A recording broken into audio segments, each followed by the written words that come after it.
Hello दोस्तों, स्वागत है आपका मेरे इस चैनल पर इंग्लिश शिक्षा में।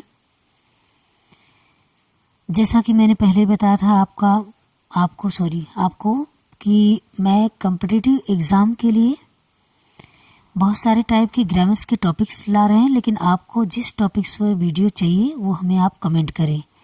अभी तक हमने फिक्स प्रीपोजिशन पर बनाया है और फिक्स प्रीपोजिशन पढ़कर आपको कैसा लग रहा है, आप अपना व्यूज़ हमें दें, अपना विचार दें, जैसा कि हमें आगे पता लगे हमें किस टॉपिक पर वीडियो बनाना चाहिए। लेकिन फ़िलहाल आज हमने फिक्स प्रीपोजिशन रोक कर इमेजिनरी कंडीशंस लेके आई हूँ मैं। आपको इसे स्टडी करने के बाद कैसा लग रहा है आप ज़रूर बताइएगा, तो आपको खुद पता लगेगा कि हम किस प्रकार से ग्रामर आपको पढ़ा सकते हैं। तो आप जिस प्रकार के हमें अपना व्यूज़ देंगे हम उस प्रकार से नेक्स्ट टॉपिक लेकर आएंगे। लेकिन आज ज़रूर देखिए इसे और अपना विचार हमें दीजिएगा, तभी मैं अगला पार्ट किसी अलग पार्ट पर लेके आऊँगी, क्योंकि हमें पता चलना चाहिए कि आपको लग कैसा रहा है। ठीक है, तो चलिए हम स्टार्ट करते हैं। आज है कंडीशनल्स, जिसे इमेजिनरी कंडीशंस भी बोलते हैं। और इमेजिनरी कंडीशंस 4 प्रकार के होते हैं, जैसे कि आप देख रहे हो 4 types. Zero condition, first conditional, second conditional, third conditional. Zero conditional क्या होता है कि जिसमें किसी प्रकार की शर्त ना हो। आपका ये रहा फर्स्ट जो है जीरो कंडीशन। तो जीरो कंडीशन मीन्स किसी प्रकार का शर्त ना हो, सीधी सिंपल बातें हो, प्रेजेंट सिंपल में आता है ये। देखिए जैसे if you stand in the rain you get wet. अगर आप बारिश में खड़े होंगे तो आप भीग जाएंगे। तो कहने का मतलब इसमें कोई शर्त नहीं था, अगर आप खड़े होंगे तो आप भीगेंगे। ये एक कॉमन सी बातें हैं। इसमें कॉमन सी जो फैक्ट होती है, जो नेचुरली जनरली जो साइंटिफिक फैक्ट होता है वही दिखाया जाता है। सेकेंड इसका एग्जाम्पल है if you heat ice it melts. अगर आप आइस को गर्म करते हैं तो क्या होगा, ये पिघल जाएगा। इसमें किसी प्रकार की शर्त नहीं रखी गई, कंडीशंस नहीं रखा गया, इसलिए सिंपल कंडीशन है। ठीक है, ये प्रेजेंट सिंपल के अंदर में भी आता है। इसका जो यूजेस है देखिए, fact which are generally true are scientific facts, the condition always has the same result. Means उसमें कोई बदलाव ना हो, किसी प्रकार का कंडीशन न रखा गया, उसका रिजल्ट सेम हो और फैक्ट हो, तथ्य जो हो वो ट्रूथ हो। तो वो चीज़ें आती हैं किसके अंदर में, जीरो कंडीशन के अंदर में। नेक्स्ट होगा आपका फर्स्ट कंडीशन। फर्स्ट कंडीशन जो है प्रेजेंट सिंपल ये भी है, लेकिन इसका जो पहचान है वो क्या है, विल या वांट या वर्ब फर्स्ट फॉर्म। ठीक है, इसके साथ फर्स्ट पार्ट फर्स्ट फॉर्म में रहेगा और सेकेंड पार्ट में विल का प्रयोग होगा।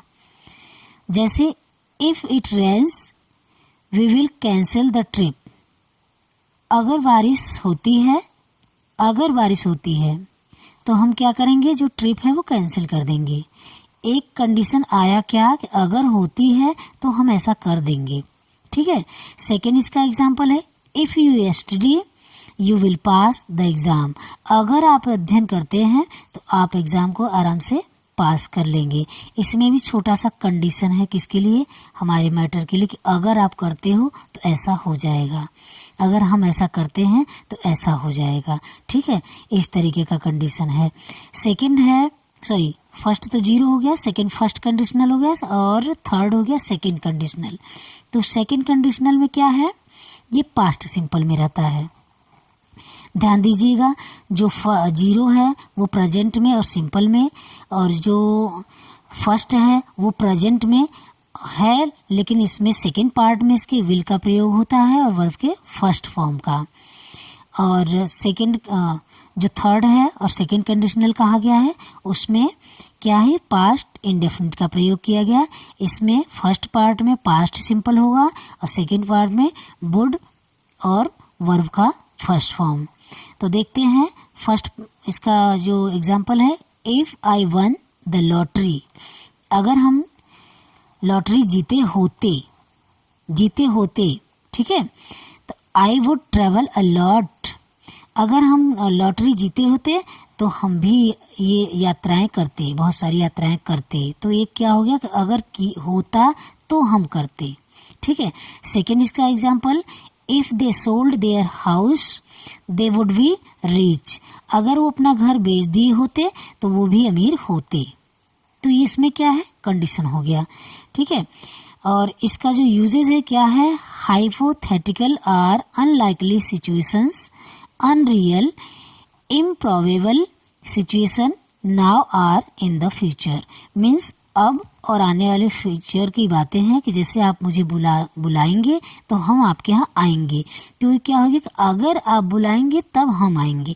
तो ऐसा ही ये भी है कि अगर आप ये बेच देते हैं या बेच दिए होते तो आपका ये हो गया होता। इट मीन्स आने वाले फ्यूचर में ये कार्य हो गया होता। ठीक है। ये हो गया आपका सेकेंड कंडीशनल। अब हम चलते हैं थर्ड कंडीशनल पर। थर्ड क्या है, ये है पास्ट परफेक्ट में।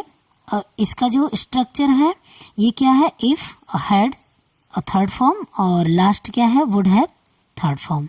ठीक है। तो इसको हम पढ़ते हैं। इसका example, if you had studied you would have pass the exam.